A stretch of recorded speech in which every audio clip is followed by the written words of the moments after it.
তো সব প্রেম ভালোবাসা বিয়ে পছন্দ করো না। করতাম না, কিন্তু ভেবে দেখলাম এবার ভাবনা চিন্তা পাল্টানো দরকার। হ্যাঁ বিপাশা, তোর সাথে আমার কিছু জরুরি কথা আছে। বলো না বাবা, কি বলবে? তার আগে তুই বল, তোর নতুন অফিসে কাজকর্ম সব ঠিকঠাক চলছে তো? কোনো অসুবিধা নেই তো? না না বাবা, সবকিছু ঠিক আছে, অল ইজ ওকে। বাহ, খুব ভালো। তুই কি জানিস রাহুল তোকে পছন্দ করে? জানি, শুধু পছন্দই করে না, ভালোবাসে। তাহলে তুই ওকে অ্যাভয়েড করিস কেন? একটা গুড নিউজ দিতে চাই। জানি, প্রিয়া আমাকে বলেছে যে তোমার বাবা তোমার জন্য ছেলে ঠিক করেছে। কিরে রাহুল, তোর মুখটা এরকম শুকনো শুকনো লাগছে কেন?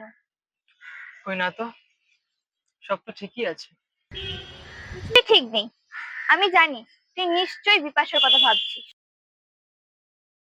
তুই কি করে বুঝতে পারিস রে আমার মনের কথা?